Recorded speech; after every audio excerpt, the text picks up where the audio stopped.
Yep. Come on in. We're literally going to start in 1 minute, maybe 2 minutes, so let people get settled. So Natty, Vernon, I know you're one of the experts that we deal with for different estate planning and stuff. So Jim Turner, hey, as you come in, if you would put the city that you reside in the chat box, so let Judy and I know where you're at and who we're speaking to, right? And yeah. Hi, Vernon, I'm in Baltimore as well today. How awesome. What a beautiful place to be. I hope everybody's staying well and staying safe wherever you are, including in Florida and Texas. I know that everybody's making the best decisions they can right now. So just hang in there, folks. We're delighted you're going to spend this time with us today. Yeah, better than last week. And we'll have about a dozen people in for today's event, so it'll give us a chance to interact. You know, as we go through, as things pop to your mind, you can ask questions. You know, Judy is the expert, and if you've ever been on one of Judy's events before, you know why I say that. You know, Judy's my go-to person for all things government contracting, business development. Yeah, sure. And as we're getting started, please drop into the chat a little bit about you and who you are. That would be great.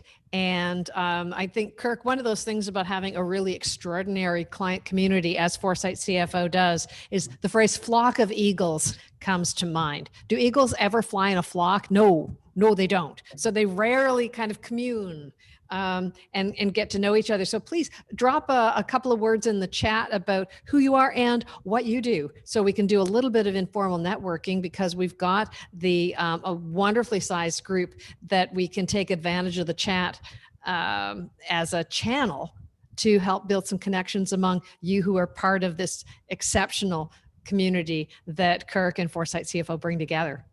Yeah, like that flock of eagles. So I wonder, like, I can picture like carpet bombing and the bombers flying high or something, you know. Okay, so we're at the 1 minute mark. Judy, are you ready to kick things off? I sure am. Why don't you kind of set the stage for us? Yep, but happy to do so. So my name is Kirk. I'm the CEO of Foresight CFO. In addition, I teach financial management at Georgetown University, part of that mission, you know, developing financial talent to deliver that wow factor impact. And so today I'm really happy to have Judy here. We're going to be talking about government contracting sales. And it is a different animal from the commercial world, if that's the world you're from. And so Judy, would you introduce yourself and bring us up to speed on the topic today? Absolutely. Kirk, as a subject matter expert of 33 years now in the federal arena, the core of my practice is bringing together experienced business owners with the federal buyers that you are meant to serve. There's a lot of pieces that go into that, but those of you who have experience in the commercial market and are looking to connect with the people that you can make a difference for in the federal arena, this is where the conversation starts, because everything about that journey is about conversation. So you're going to commit to action over the next hour. So get out something to take some notes on. I'm going to say, write this down or take a note. But I would love to get a sense here. Here's what we're going to cover: who your federal buyer is, what the two types of wins are that you need to be successful, the 3 checklists you must have, the 4 keys to the win, and then we'll wrap up and we're going to ask you, what one action are you going to take as a result of our time together? And we've got some resources and bonuses for you, because you showed up. The most valuable thing that you can contribute is your time. And I want to make sure that you come away with something like that. Yeah, I mean, seriously, one action that helps us improve our businesses. I mean, that's worthwhile. But I bet you there's going to be more than one. But one as a commitment is a good place to start. Absolutely great. So with that, Kirk, launch our poll. We want to know a little bit about who's here in the room where it happens, Those of you who are not Hamilton fans, no worries. So tell us a little bit about, are you currently earning revenue in the government contracting, federal contracting space, as prime, as a sub? Are you federal buyers driving revenue for you today? What's your revenue goal for federal contracts for this year that we're in now? And what's your top challenge in the federal arena. Decide if you're going to be in the federal market. You want to get in front of the right buyers. You want to win enough to keep a GSA schedule or another contract vehicle, write better proposals, or find more work you can win. What's making you crazy right now? And on a scale of 1 to 10, how important is federal business to your company? 1 to 3, I don't know. 4 to 5, it's somewhat important, nice, but we got other fish to fry. 6 to a 7 is very important. We need strong federal revenue in addition to our commercial wins. Or 8 to 10, it is essential. Federal work is over 80% of what we're here to do. So can you see how the voting is going, Kirk? Yeah, they've come in. We're at 21% now. You can do this. Right. So let's get at least, it's a small group, so let's make sure we get at least a 50%. Normally like 70%, but some people here are consultants like myself and advisors. And yeah, so, that's okay. We just want to get a sense of who's in the room. Yeah, that it definitely helps to know who's here, kind of how strong your interest is.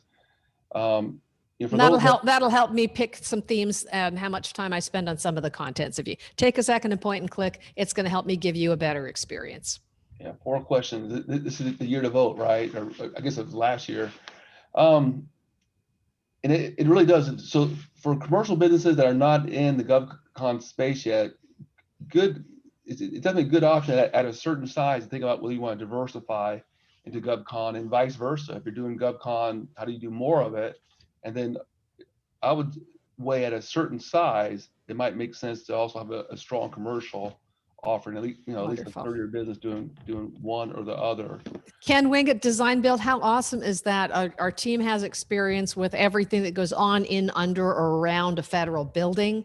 And Princeton Healthcare, fantastic, Natty. That is absolutely great. There's so many things that you can be doing in the federal arena. We're excited to help you. Vernon, you're going to get some insight here that you can share with your clients as well. So we're about 50-50 between in or out of the federal market. Hey, 0 to 5 million sounds like a great result for a lot of you. About a quarter of you are saying, I'm not sure whether or not I'm in. Getting in front of the right federal buyers is explicitly important to 38% of the people who are here. Those of you who want to win enough to keep your GSA schedule, we're going to cover something that's going to help you do that. And everybody who wants to find more work you can win, you're going to be on track to do that a little better today. About half of you, you would kind of take or leave federal business, but everybody who's here, thank you. You're going to get things that you value on the road to what's next for you. So thank you for pointing and clicking. That was definitely helpful. Thank you. Yeah. So here's the one thing you really need to know about federal business. And Vernon, Vernon, I want you to kind of be my amen guy in the chat. All right. Because you've been around the block for 20 years. So be my litmus test for me, will you? There's one thing you need to know about federal business. All right. And if the power goes down, if you disappear, here's the one thing. All right. There's no such thing as selling to the government. I'm going to say it again. There's no such thing as selling to the government. What? So, and we'll go through this, and here's how I'll unpack that. Those of you who want to win federal business, who exactly do you want to get in front of? Drop it in the chat. Who do you want to get in front of? Who do you want to get in front of? Let's see in the chat.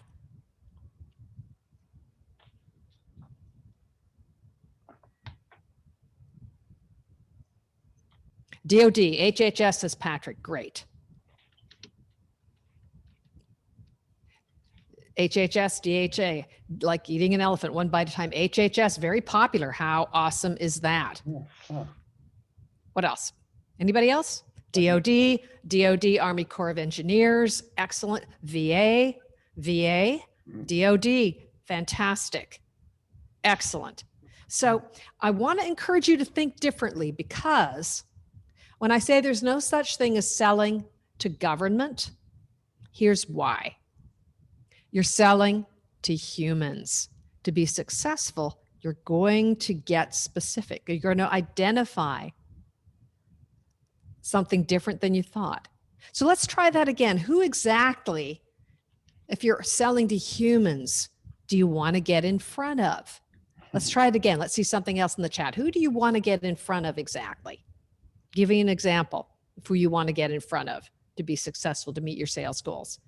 Contracting officer, thank you, Jason. Buyer says Natty. Okay, good. Facility manager says Gabe. Yes.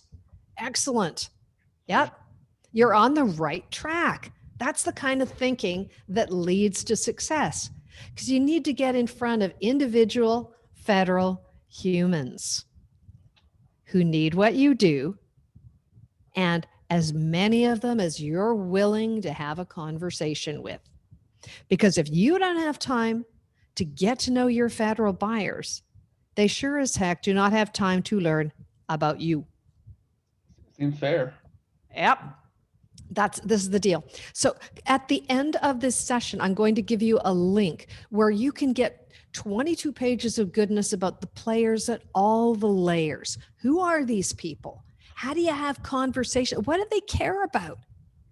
Because after I'd been working with dozens of clients and saying, look, here's the players at the layers. Here's your sales plan. Here's your intelligence. Here's the methodology for finding the people you need to talk to. And one of my clients sat down and said, yeah, but how the heck do you really do this?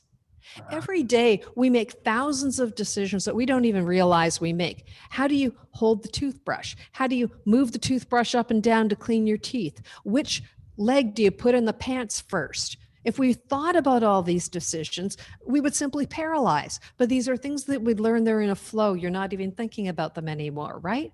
What if conversations with your federal humans were as easy as putting on a pair of pants?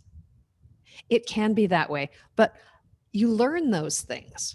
And so to make the learning less painful, we've unpacked some of these ideas for what are those things that people who've been doing this as long as Vern has do as easy like thinking. So this is our gift to you, and you're going to get the link to that at the end of our session. In the meantime, one of the big myths that I want to bust apart for you are, for anybody who's ever said, contracting officers aren't allowed to talk to us. Boom. Yes, they are. They just may not want to talk to you when you want to talk to them. In fact, write this one down. Federal Acquisition Regulation 15.201 says that federal officials are encouraged to have exchanges with industry throughout the requirement development process, right up until the point where the solicitation drops and then the rules change. Oh, you're thinking, I see the lights go on for some of you. You can have those conversations. The more lead time you have before you get started, the juicier the conversation can be, and the more likely you are to be able to actually influence your buyer's thinking about what does success look like for me, the buyer, not for you, the seller, but what would it look like to lower the risk on the way to the success I want as a federal official, an end user, a program manager. The elements of what success looks like for a program manager may be different for what the contracting officer is thinking makes for a real good or a really bad day. So you're going to start to break down your thinking about what the players at all the layers really look like. FAR 15.201 can be your friend, but please understand, I'm giving you this. Use this tool wisely. To quote Spider-Man, with great knowledge comes great responsibility. Your job is not to print out FAR 15.201, roll it up into a big stick, and bash your way into the contracting office. That will go badly. It is designed to give you courage and encouragement so that when someone says, not now, breathe. You actually, I saw one of my clients, and I had this conversation. Barbara had written to me and she was somewhere between panicked and desolate. She says, I can't believe this. I did everything I thought I was supposed to do. And now look, my life is over. I'm barred from this aid. Barbara, what happened? Look at this thing they sent me. I said, what? It says, the contracting officer had said, we are not responding to questions from industry at this time. I said, Barbara, first, relax. Second, what did you just get? You just got something people would kill for. I said, huh? I said, Kirk, what did she get? I'm waiting for the big surprise. But what did she get? What did she get? Actually, put it in the chat. Verna knows the answer. What did Barbara actually get that's really exciting? I mean, she got a response. Is it Yes, more than that? she got a response from a contracting officer. Yeah. How great is that? It's a chance to dance. This means there's still engagement. So, gee, we're not responding to industry at this time. Thank you very much. When would be a good time to circle back and reconnect with you? Yeah. All right. So they want wins as much as you do. Their idea of a win just may not be your idea of a win. I want you to dial back your thinking about a win as a contract win. Yep. And I want And Jim put in that you also got a person's name, so you're starting to have that relationship. So yeah. Mm-hmm. Yeah. I want you to think about a win as an experience of engagement.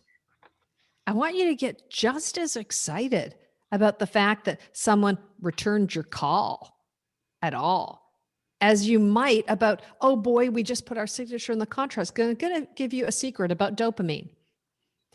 And you know this from anybody who actually has ever enjoyed professional sports as a spectator. This is part of what brings you back to the spectator lines game after game. We get almost as big a dopamine hit from watching somebody else's win as we do from our own. And if you think about, Kirk, think about a big giant life achievement. Maybe not quite as good as the birth of your first child, but think about a really big personal achievement. All right, what might one be? You have a whole bunch of them on your wall back there. Yeah. Well, I'm thinking about my son who graduated from artillery school yesterday. I mean, oh, congratulations. It's not my achievement, but I'm proud of him. So sure. Now, and so you've got a little burst of pride that goes with that. That's a big achievement. Yeah. Now, the burst of pride you get or that dopamine hit there, that may be almost as big as the hit you get from that you and I had when we had a moment when I couldn't log on and boom, finally Zoom got me on. That was, I won't say that my logging on to Zoom was anywhere near a significant achievement as your kid graduating from artillery school, but the neurochemical hit we got was actually kind of similar, and it wears off almost as quickly. Yeah, well, things are working. So I want to come back to come back to the idea of the win, the small wins, getting your people hooked on a really winning experience every single time they talk to you, every single instance of contact they have with you, whether you leave a voicemail, it's an email, something else. Those add up to being a consistent positive experience that mean that people are interested in returning your call, hearing about you, accepting your invitation to what we're talking about today, a meeting.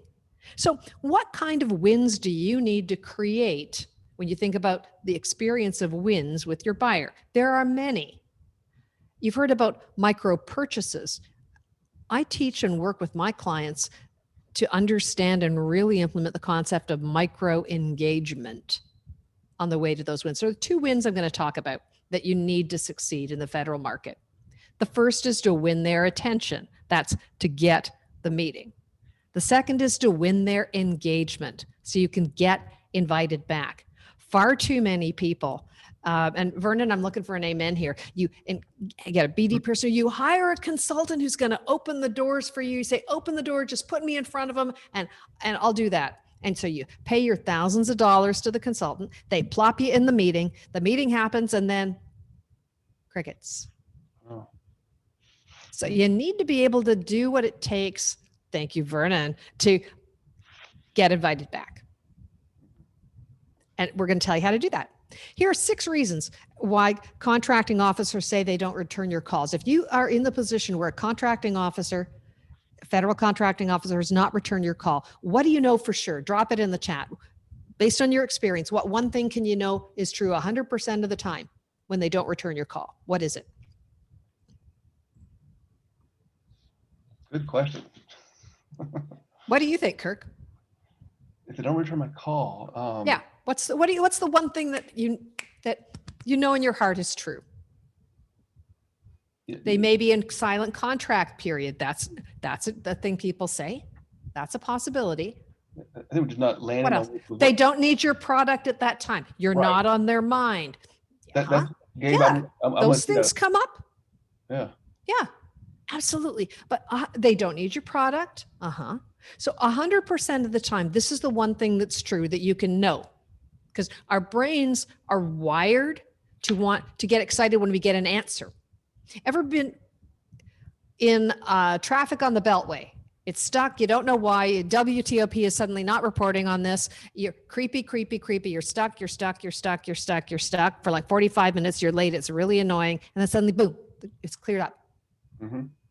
And then nothing. There's no emergency equipment. There's no medevac. There's no lights. There's no construction. There's no lawn mowers. You have no idea. It makes us crazy, doesn't it? You don't want to think that anybody's been hurt, but you're going, what? It's really frustrating. So our brains, in the absence of information, we are so hungry for answers. Our brains make stuff up. That's why the tabloids stay in business.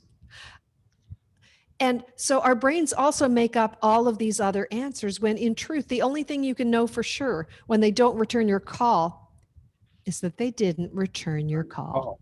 Yeah.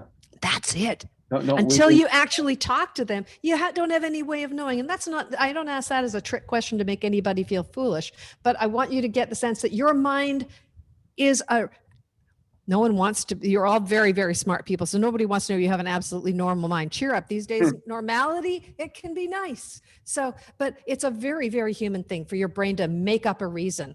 And sometimes that can get in the way of understanding what somebody's story actually is. It's a pandemic, folks. Somebody's family member could be sick. Somebody could be called away. Their tech could be broken. Their pet could be dying. Their child could be in crisis. They might have 6 kids trying to share bandwidth for a single online lesson. We have no idea what's going on with people.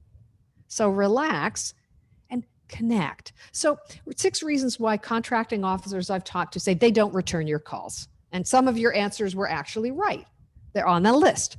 1, and I love this, you left a rude voicemail.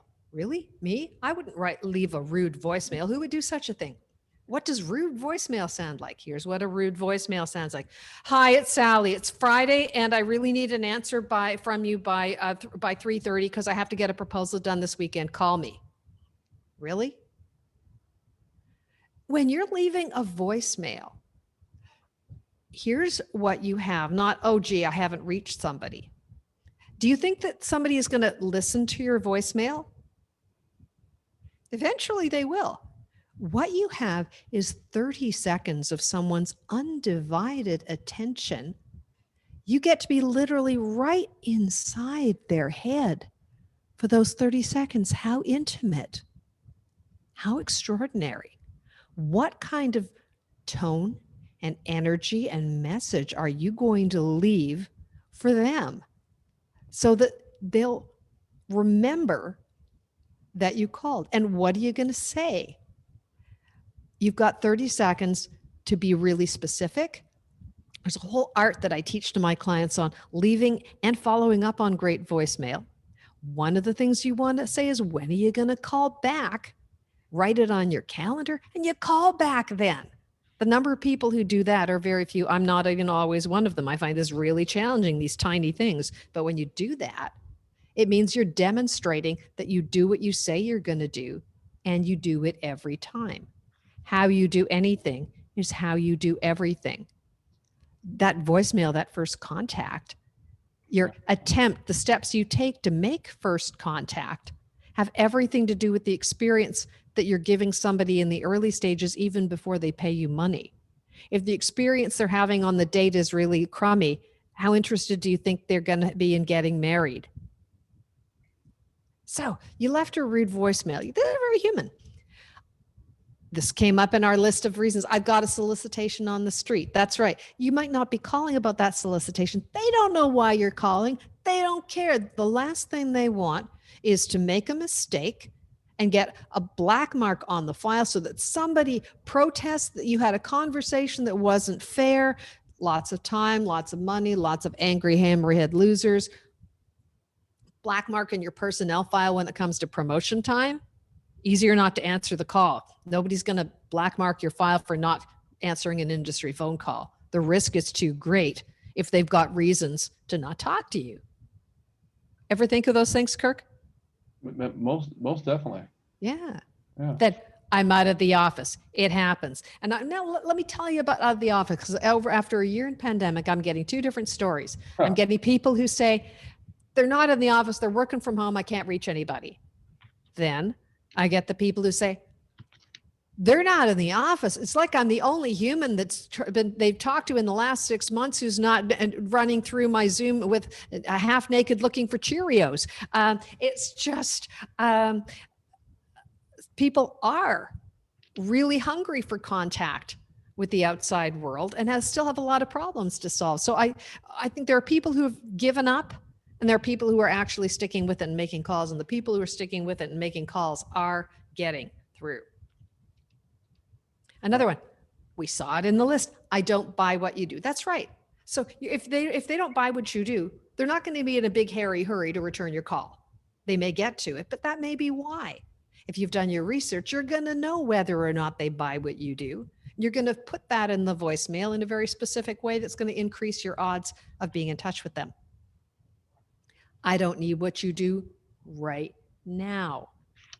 Again, if you've done good research, then you can keep dripping content, staying in touch, finding different ways to connect with either that person or other people in their office who can help you build that connection. And the big one, the really big one, you just haven't broken through the noise yet. Yeah. It takes time. Yeah. I mean, Judy, everyone's busy, right? And so even if they want to talk with you, it's hard to connect, right? At the point they decide they want to talk with you. So it's that, just breaking through that noise is critical. Exactly so. Exactly so. Now I want to ask you a question, another quiz question, because quiz questions are fun. All right. So I will ask you, let me think here. There we go. I got lost on my slides here and I don't know why. Hang on for a second here. Mm-hmm. There we go. So if you want to get in front of the federal buyer, first focus, then persist. How many touches do you think it takes to actually, from contact to contract? How many tries do you think it takes? Actual interactions. How many?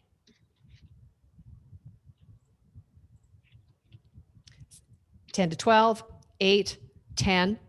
Research shows that these days it can take 15 to 30 instances of contact.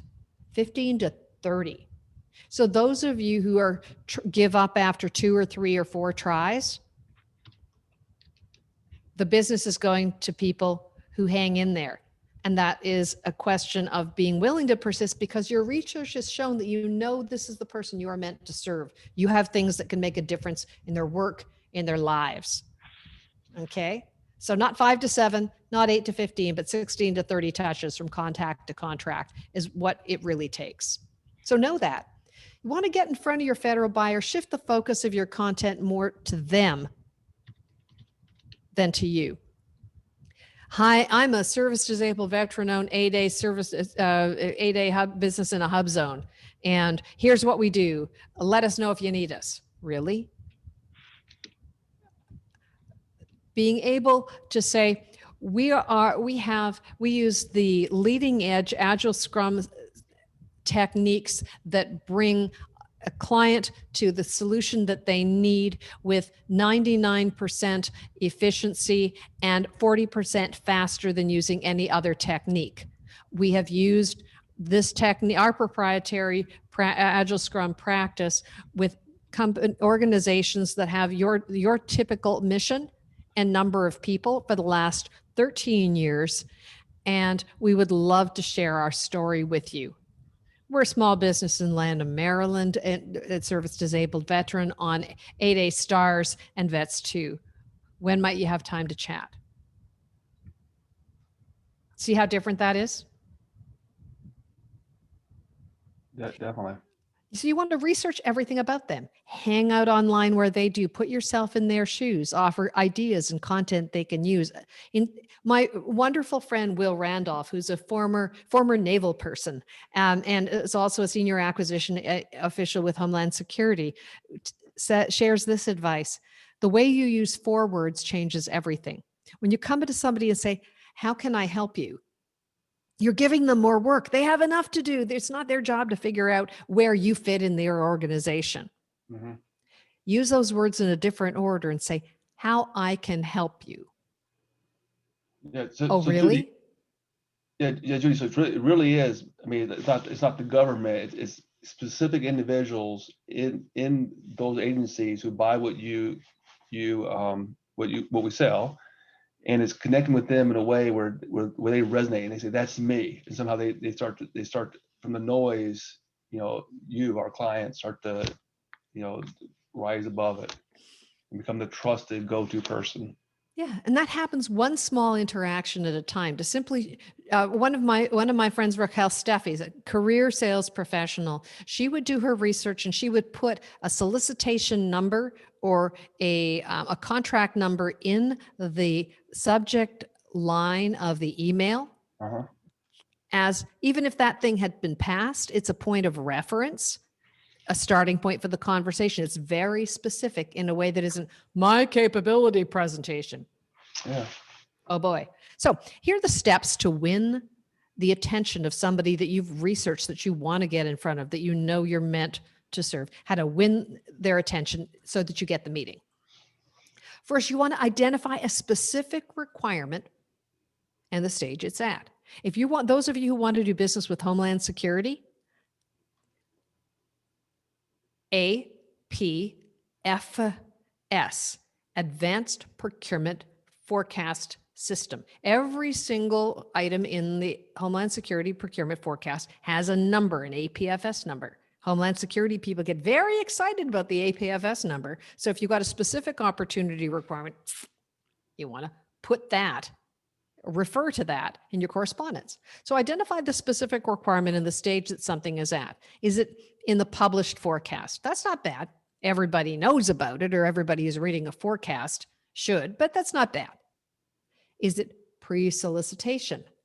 Better. All right. Is something at perhaps a request for information or sources sought stage? Or maybe it's just showing up in the agency's strategic plan. Every federal agency publishes a strategic plan, which you want to take a look at, research name of agency strategic plan, because you'll not only get the overall structure of the agency, you'll see the key stakeholders, you'll see the major priority projects for the next 5 years in that agency. You're also going to get the language that agency uses to talk about their programs, their mission, their challenges, their priorities, and their problems. Yeah. When you can show up speaking someone's language, even if you're new to a country, that makes a difference. Do you know how to say, "Annyeonghaseyo"? If you're traveling in Korea, can you say "konnichiwa"? When you're in Japan, your ability to say hello, goodbye, and thank you, you either made the effort or you didn't. And it makes a huge difference, unless, of course, you're traveling in Paris, in which case bad French is worse than no French at all. It's just a thing. So, anticipation. Is the requirement something that people have been thinking about? They've got a problem. They haven't written it up into a statement of work, but it's coming down the pike and you're just talking about it in the account. That's much better.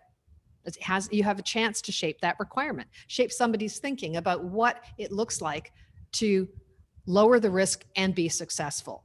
There are things that you do, processes that you have, approaches that you have to doing a thing that you could talk to your buyer about a long time before a requirement gets written, so that they realize that if they really want to be successful, they're going to have the players and layers methodology or equivalent in the solution. All right. Yeah. Whispers and rumors. Ooh, you heard about something in the back of the networking at the conference. There's going to be conferences again. I, for one, half of me can hardly wait. Those kinds, half of me wants to stay under the sofa. I don't know what it is. My inner introvert is coming out, if you can believe I have an inner introvert. Yeah. So being able to identify what stage are things at is really helpful to know. Okay. Then you want to invite the right people who are involved at that stage of the acquisition.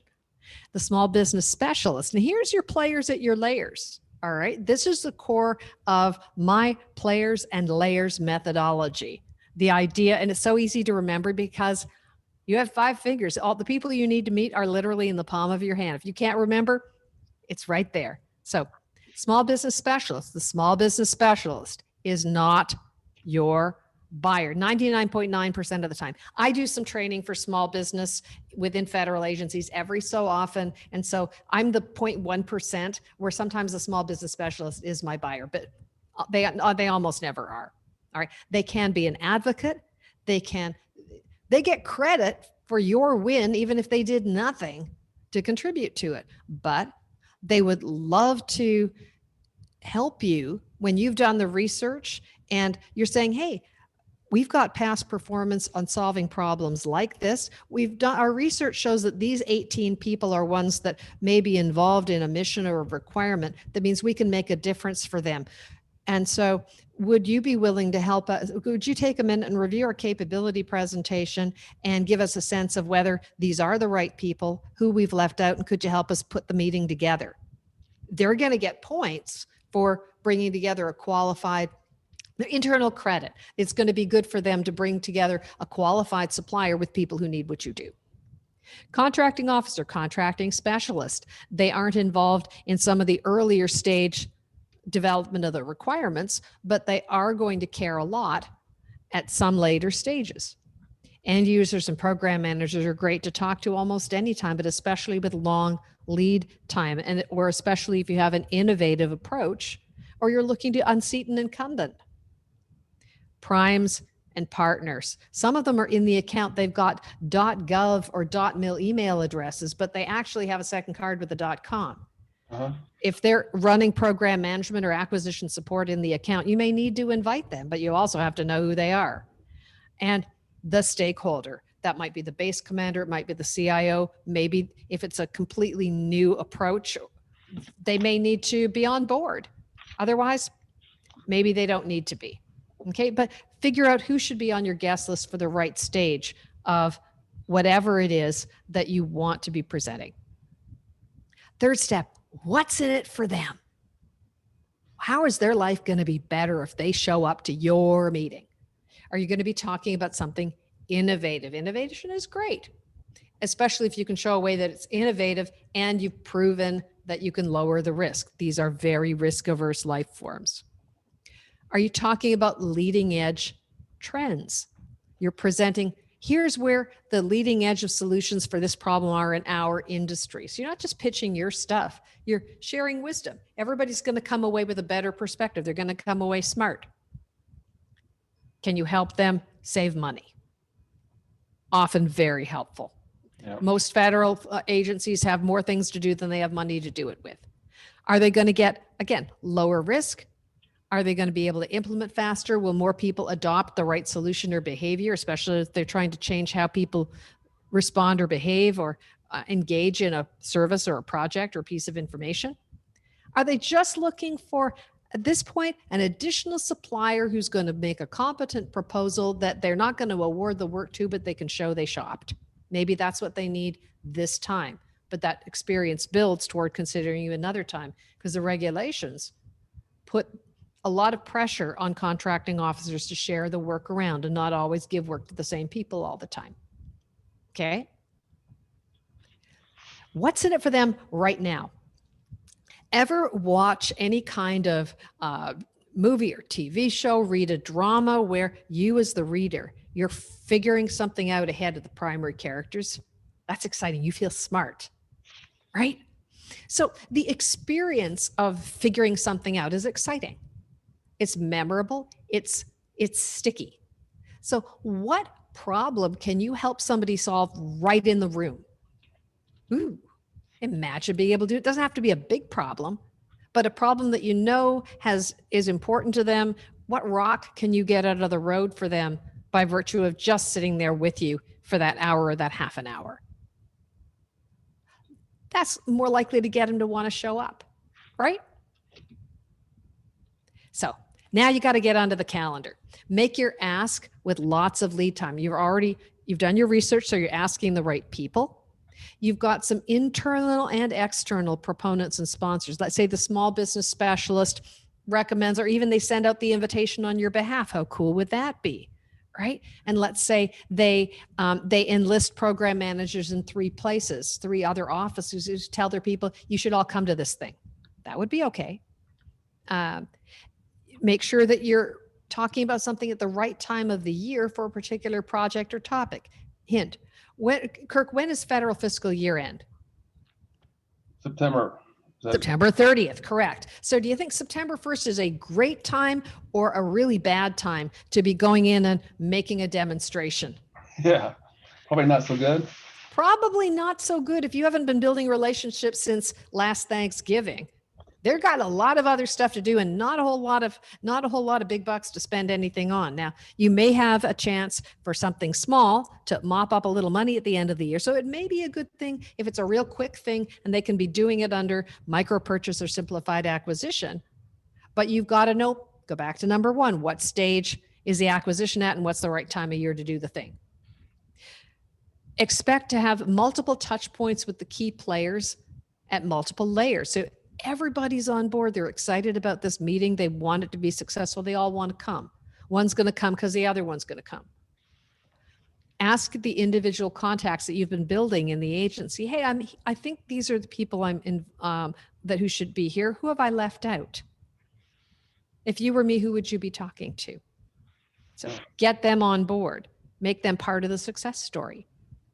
Sometimes the meeting can be all about inviting your client, someone who's worked with you, to tell their story about the problem they had and how they fixed it. You just happen to be the guest star, the supporting cast on the side. There is no end to what you can accomplish if you don't care who gets the credit.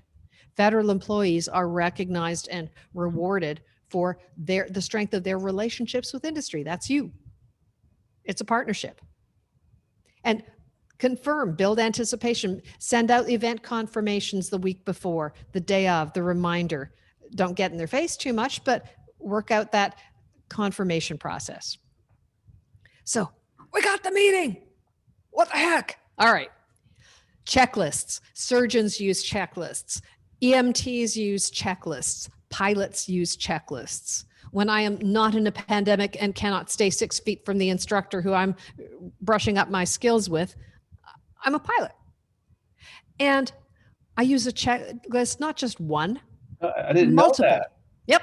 I learned to fly at Toronto City Centre Airport in 1987. Oh, wow. So I've been a pilot for many years. And I'm part of the Congressional Flying Club at Gaithersburg, Maryland. Oh, wow. Yeah. And so you have not just one checklist, but multiple checklists for all different stages of the flight. You have a pre-flight checklist for walking around the aircraft and making sure stuff isn't falling off. Can you still see my screen? Yeah. Okay, good. Something weirded out and got lost on me. All right. I've got something that I use that checklist and I make sure that the valve lines up with the dot on the tire. I make sure that the aileron moves correctly. I make sure that when I move the yoke one way, the aileron moves correctly. Making sure the lights work, making sure that the strut is inflated. All of those, I use a checklist for the walk around. I use a second checklist before takeoff. You run up the engine and bring it down again, make sure it works at the different power settings even before you take off. You have another checklist for takeoff procedures and climb. You have another checklist for adjusting for cruise. You need less power for cruise. You lean out the mix so you're not burning more fuel than you need and fouling up the spark plugs. Yeah. You have another checklist for setting up for approach to landing, reconfiguring the power settings and the attitude of the aircraft as it glides in at that 3% slope all the way into the runway. You have then the emergency checklist, the one with the red slashes across the edge of the page. And you have some of that committed to memory. Okay, mags on, masters on both, mixtures rich, all the way down and his gear down. So that becomes a physical checklist. I'm not even looking at a checklist for that one, but that's been a physical learned procedure. So but that keeps me alive. You want to stay alive in every part of your federal marketing as well. So what are the checklists that you have to get that meeting and get invited back? Here they are. You're going to want 3 checklists, and yours is going to be unique to you and your company. So start with some of these ideas, adapt them, make them your own. You're going to need a pre-flight checklist for before your meeting, your takeoff and cruise for call day, and your landing and shutdown checklist for follow-up, and build in what experience has taught you. So here's some elements to think about. Your pre-meeting checklist. Why are we meeting? The what's in it for you, your goal, but also their goal. Okay. Who should be there? Who's hosting? Who's the guest? Who's introducing? Who are the scribes? Who's doing the follow-up? Where, whether that's a platform, the location, the facility, how, security, lead time, clearances. And if you're bringing anybody onto a military base, there's certain kinds of ID you're going to need to have, certain other kinds of clearances or requirements you may have to meet. Who's setting up the agenda? You set it cooperatively. What kind of handouts are you allowed to have or not have? Can you share a link? Can you share a PDF? Can anybody click that YouTube video or no, don't even try? What are your backup plans? The tech fails. I was giving a presentation to the Society of American Military Engineers, and which, by the way, was one of the best conferences I've been at, in person or not, in many, many years. We spent a whole hour doing an exquisitely detailed tech rehearsal in the hour previous. We tested the platform. We tested the slides. There were 2 people from the organization, 1 tech support person. I had a moderator. I was the presenter, and everything was just tickety-boo till 30 seconds before the top of the hour, and all my tech failed. Everything. I had to dial back, and Kirk is laughing because we were here 2 minutes before the start of this webinar. And I'm not actually a roving tech failure usually. But in this case, I just dialed back in on the phone, and my moderator picked up the instructions. My moderator logged on to the 5 government sites I was going to be doing a demonstration on. She pointed and clicked to the places I was going to point and click at. Everybody thought it was just the cat's meow. And I was kind of, I'd have a big nap when it was finished, but we had a backup plan. So, and so that's the kind of experience you want to give people, that you've got this. And sometimes stuff is going to simply crash and you got to start over. So for goodness sake, pack your self-compassion, which takes us to checklist number 2. On the day of, do your final tech checks. Who's your point of contact? If you're going to an in-person meeting, travel in separate cars if you can. Coordinate the arrive a full half hour before you need to. If they say don't show up 3 hours before, then don't. But hey, if you're in the Washington, D.C. area, you cannot say, oh, there was traffic. Sorry. It is not an excuse, folks. Arrive freaking early. If it's an hour-long presentation, guess what? You've written off the day. You've written off a half a day. This is why, actually, one of the things I'm not sad about with pandemic, and there's been a lot of changes that have been hard. Mm-hmm. I don't get out of my fuzzy slippers and into my car to drive for an in-person meeting anywhere, and I don't need to right now, because otherwise, oh, good. Would you meet me for a coffee? Really? I'm going to take a half a day of my life I like you, but can we do a phone call, please? At any rate, I digress. Get a sign-in sheet as well. Who's been in that meeting where the government person says, oh, they don't pay me to have business cards? Really? Fine. Have a sign-in sheet. You're giving your time. This presentation is almost certainly something you're not being paid to do. Make sure that your host facilitates and nudges them to sign in the sign-in sheet before you get started, so you know who's in the room. All right. What are you presenting? Got 600 seconds? And how long is 600 seconds? And Judy, we need to land our plane in a few moments here. Yeah, exactly. So you've got 10 minutes. What can you present in 10 minutes? And just relax. They're human. So finally, you've got a follow-up checklist. You're going to have an internal debriefing with your team, find out from your host what went well and what needs to be different. Do and say what you said you were going to do when you said you were going to do it. Do it thoroughly. Make sure your scribe sends out that summary, those next steps you had planned, and do it with gratitude and send your thank you notes. That other win, how can you get invited back? Top tips to getting invited back.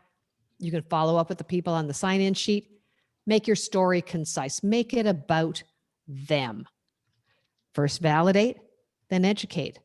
Bring quantifiable case studies. Show them you've solved their problem for someone who looks just like them yesterday afternoon.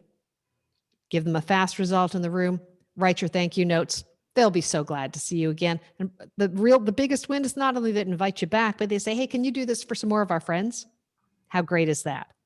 4 keys unlock the win.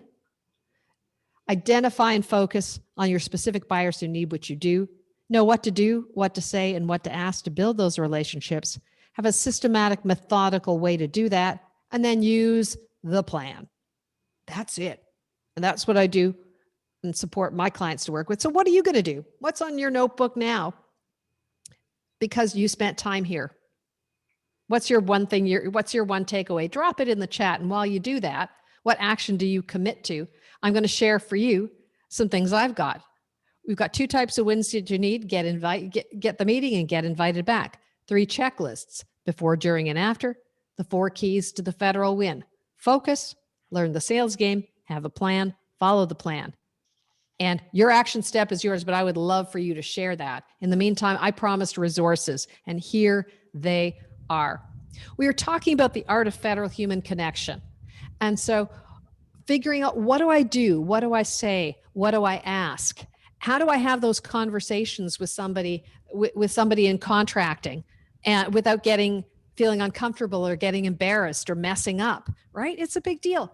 If your company is a 555, if you've been in the market for more than 5 years, you've got more than 5 million in revenue, you've got at least 5 people in the company who are doing more than client-facing work, come on over to our free session. Come together for contract conversations with contracting officers. We're going to be talking about what can I ask without getting into trouble next Wednesday. But we do this on the second Wednesday of the month. You are invited. All right. So that's my one gift to you. Sign up. If you sign up then for the whole series, you'll get the information about all of the ones that are coming up. And finally, I promised you something about the 5 people you need to meet. We call this our GovCon Personas Guide. And again, I'm dropping the link in the chat, and let's say, share it to panelists. needed to share this with everybody. There we go. We have Personas CFO, and we have Come CFO. Here's the 2. So you can use these links. You can use these links to, here we go, to sign up for either of these events and get the, sign up for the Come Together, or to get the GovCon Personas Guide. So those are my gifts to you. And we will share the slide deck with everyone after this. No later than tomorrow, you'll get an email with access. So you wanted to wrap. Kirk, tell us a little bit more if there are people who are less familiar than they should be with Foresight. Yeah, just to kind of bring us home here, so we can land on time, is, going back to that flight plan that Judy talked about. We think in the same kind of way, building on that accounting foundation, which is the rear view mirror. How do we get that flight plan based on where you're at to where you want to go? And it's the habits of profitability, right? So we guide CEOs to get paid twice, right? From top line growth, like we're talking about here with GovCon sales, all the way to what do we do in between top line and bottom line, so there's more on the bottom line, and how do we build a business that's not dependent on us, and that has its uniqueness and has recurring revenue, so that you don't just get paid now with household income, but you get paid when it's time to pass the torch and step back from your business. You have 7 succession options available to you where you get paid a second time. So that's where CEOs get paid twice. And if we go advance to the next slide, Judy. If you want to learn more about, what a growth CFO and our accounting solution can do for your business, literally just shoot me an email. We'll hop on a call either the same day or next day, and just, CEO to CEO, talk about, the business, where you're at and where you want to go. So that's our piece, right? Judy, so to wrap it up, I really appreciate you. Every time, I go through an experience like this with you, I come out at least a little bit more equipped, a little bit smarter. So I appreciate that community effort that you bring. And if anyone's thinking about it, they'll definitely jump into those Wednesday meetings that Judy is doing, because that consistent habit of getting plugged in with the right people and building the relationship to have more clarity will probably pay off pretty good. So it's what we do.